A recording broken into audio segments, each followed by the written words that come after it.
Hello and welcome to a very special edition of WION World of Sport with me, Digvijay Singh. Now, less than 2.5 months to go for the ICC Men's ODI World Cup. There are just 10 men who have lifted the iconic trophies that have defined the World Cup over its 48-year journey. I'm delighted to be joined by the last man to hold it aloft from Harare. Eoin, thank you for your time. You're captaining the Harare Hurricanes over there. I'll get to that in a bit. But considering you're there, you now retired, do you consider yourself as a pioneer, considering you sort of pioneered England's white ball reset and they're now adopting it in Test cricket with baseball? Yeah, hello guys. Thanks for having me on.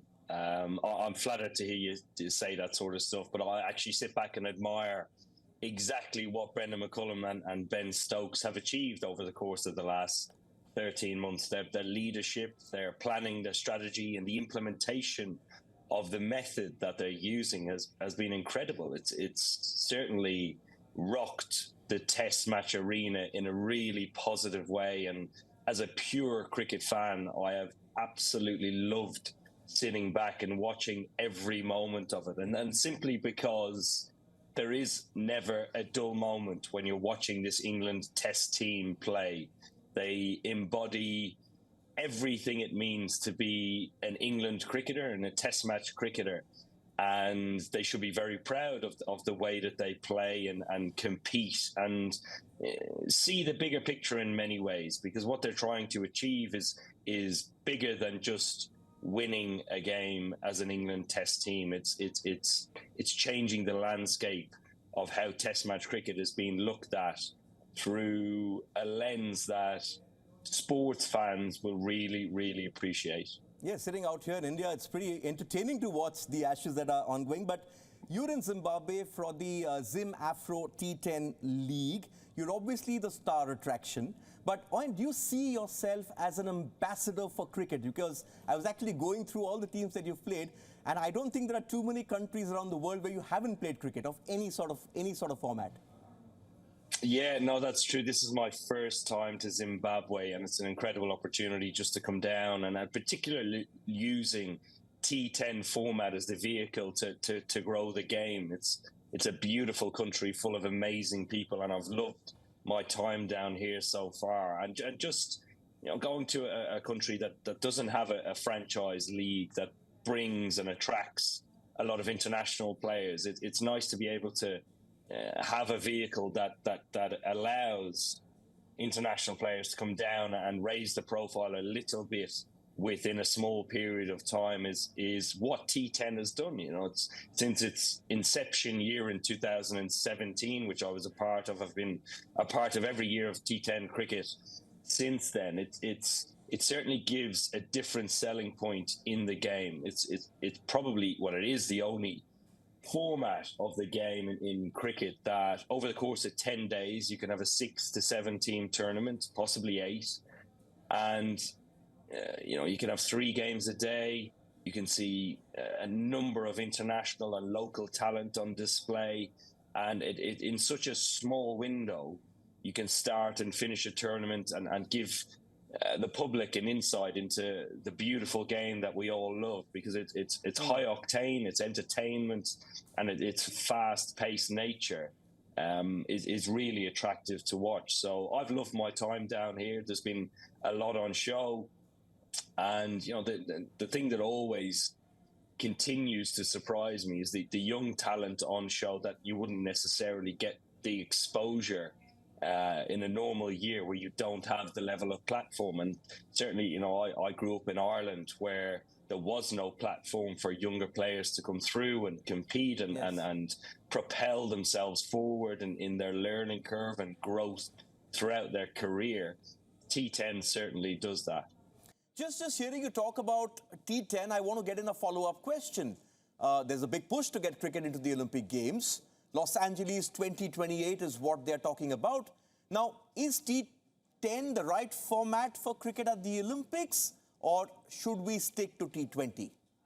Yeah, here, I think when you're looking at the opportunity of your sport getting into the Olympics, you really want to maximize its potential. There's obviously a lot of eyes watching the Olympics because it's such a spectacle. So, one of the downsides to cricket is probably that, over the course of any World Cup or any international tournament, it takes a lot of time. Like any World Cup goes for about a month, but to maximize the impact within that Olympics, I would say you need a format where 6 to 8 teams, possibly 10, can compete over the course of 10 to 12 days. And I think that is your window to expose the sport and give people a little insight into how the game is played and what it attracts. Because when you sit back and watch the Olympics, I'd sit back and I'll watch sports that I know nothing about, but because it is at the Olympics, I will watch people compete and try and win, gold, silver, bronze medals. And if cricket was, welcomed into the Olympics, I think it would have to be considered as one of the formats, because if you were to use T20 cricket as an example, you would only be able to play 5 or 6 teams, which, in my eyes, probably isn't enough exposure. Okay, but just taking that argument forward, because, when you're talking of T20, everyone's talking about this rapid expansion of T20 leagues. Even the MCC has spoken about it. You're a member of the MCC World Cricket Council as well. Where do you think the game stands right now?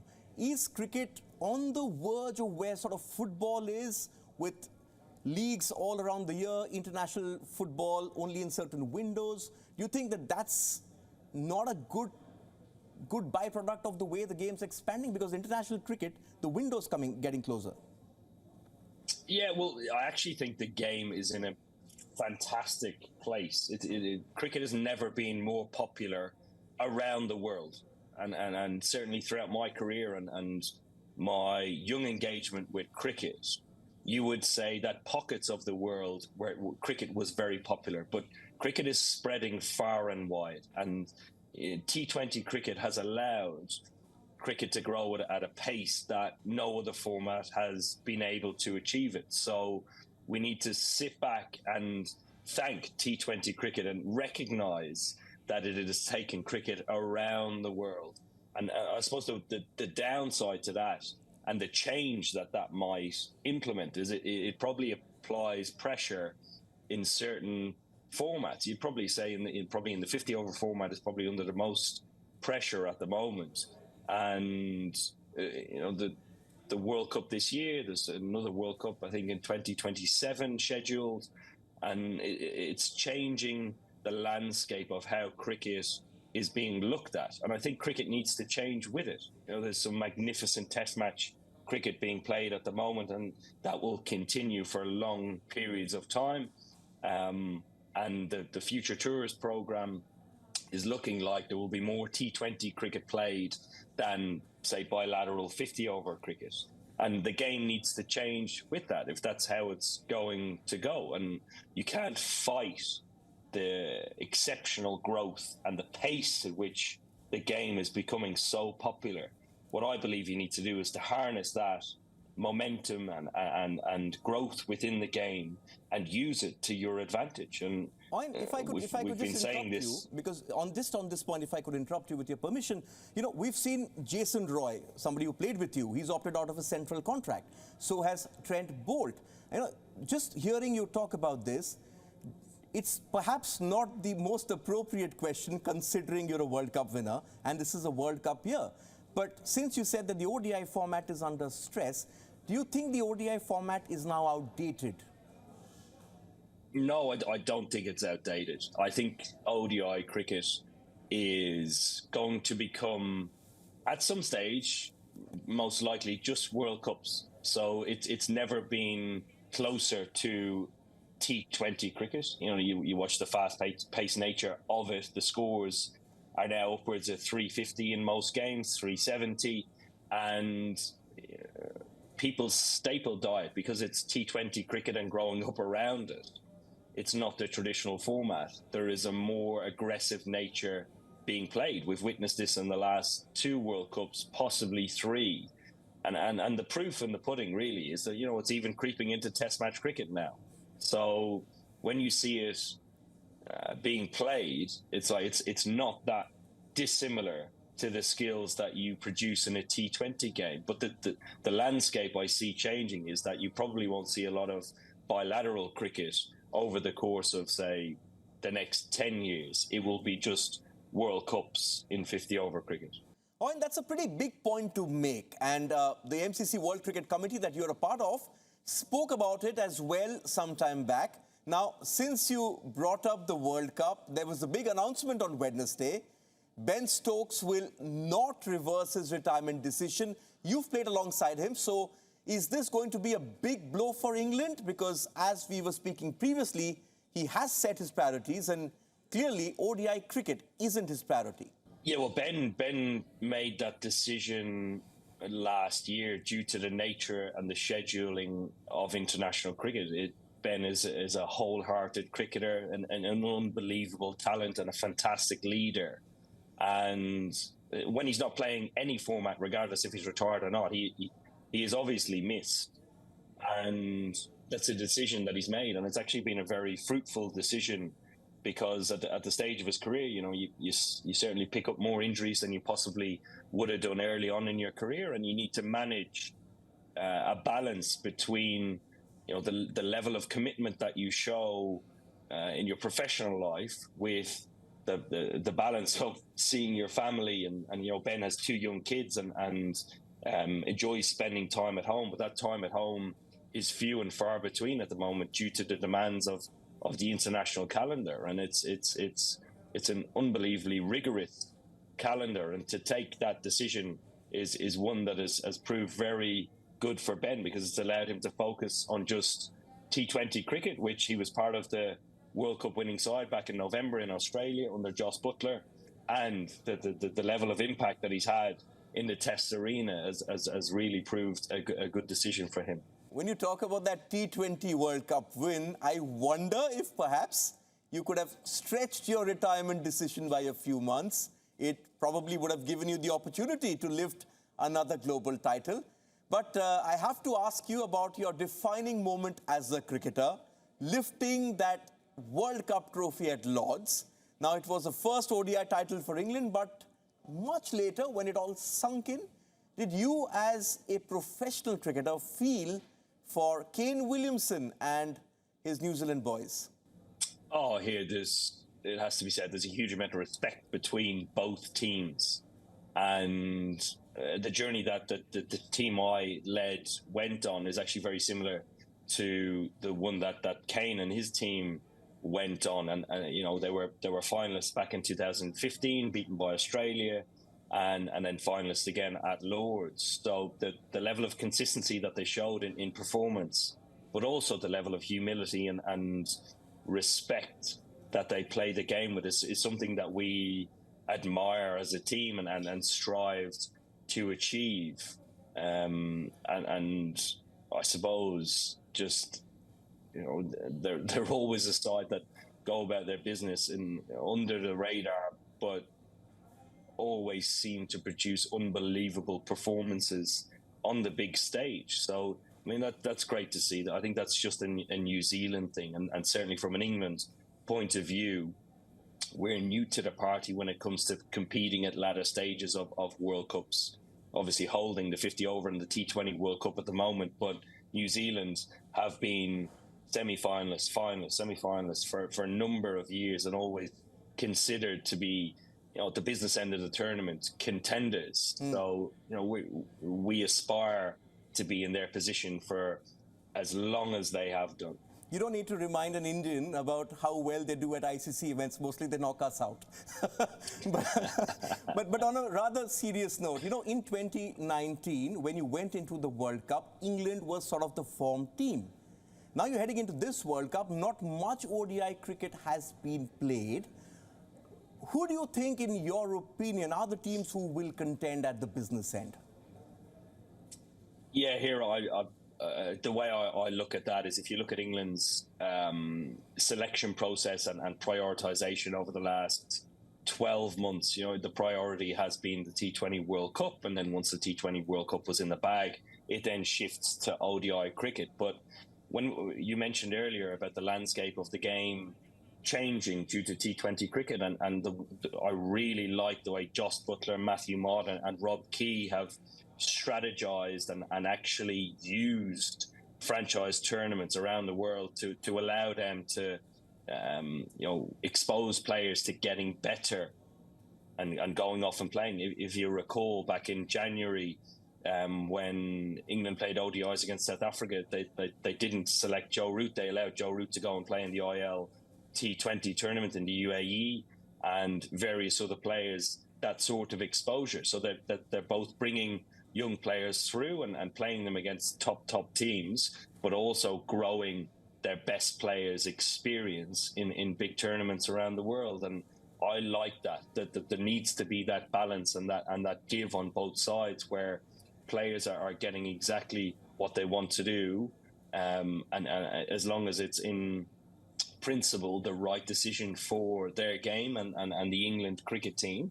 And I think decisions have been made that have taken them to be a better team. So yes, results might not look as sharpened as they might want them to look, but the overall aspect and growth of the team is one that you shouldn't underestimate. So when it comes to the business end of the tournament, coming back to your question, I have no doubt that England will be there. I have no doubt that India will be there. And the other teams that I would probably see, potentially lifting the trophy would be Australia and Pakistan. Two very, very strong teams, two contenders when it comes to big competitions. And they have a lot of talent to work with. Playing cricket in India, particularly the 50-over format, you need to have all bases covered, and I would say those four teams do. On two teams who are not going to be at the World Cup are Zimbabwe, where you are currently, and the West Indies. Now, the Windies not making it obviously a big shock, but how does Zimbabwe turn it around? You're playing the Zim Afro T10 over there, and do you think that's the way to go for them, by putting the focus on grassroots cricket and getting top players to play alongside the local talent? Yeah, it's clearly highly competitive qualification tournament that went on here recently, and all the feedback. Certainly, I watched some of the games on TV at home. All the feedback when I arrived was there was a huge buzz around Zimbabwean cricket. They were devastated not to qualify, but it actually elevated the game again and put it in mainstream media here, and people are back out playing it. So they're obviously disappointed, and it would have been great to see them qualify. But on the flip side, you would say the teams that have qualified, it created a huge opportunity through performance and thoroughly deserve to be there. I'd say when it comes to looking at the West Indies team, it's aside, and certainly having grown up and watching one of my favourite players playing, Brian Lara. If he wasn't at the World Cup, I might not have had the hero that I had to aspire to try and bat like as a kid. But watching West Indies cricket not qualify, given the reputation they've had over the course of generations of producing legends of the game, is sad in many ways, because the level of expectation has been there for a long time, and the level of performance hasn't met the level of expectation. Okay, I'm told I have time for just one final question. So I'm going to quickly slip that in. It's not a wrong gun. Perhaps you're going to hit it for 6 over cow corner. But, there's been a lot of talk about India's failure not to win an ICC event. We've sort of been contending, I alluded to it, with New Zealand. As someone who's sort of pioneered England's reset, what would your advice be to the Indian cricket team as it heads into home World Cup? I hear they're an excellent cricket team that I believe will be favourites going into the World Cup, and you don't have to rewind the clock that far to when MS Dhoni was captain back in 2011, and that magical moment for all Indian fans out there, where he hit the ball down over long on for 6, and India lifted the trophy. So again, home advantage is quite a key thing. If you were to advise anything, you would say engage with the people that were there and were leaders throughout that journey, and probably pick their brain. But the likes of Virat Kohli played in that team and has first-hand experience of what it is like So it's going to be a hell of a tournament that I'm looking forward to being out there watching and hoping India don't have too much luck. I hope England lift the trophy. Okay, I just said, I don't know about Virat Kohli, but I sure am happy to be able to pick your brain. I didn't just ask you about India. I mean, just look at where the world game is at the moment. Thank you, Eoin, for those candid comments. And I really hope to see you over here in India as well. You're not going to be playing, but probably on the other side with a mic in your hand. So hopefully see you there. Thank you so much and enjoy your stint in Zimbabwe. And hopefully we see them back at the big stage in 2027. A pleasure, guys. Thank you.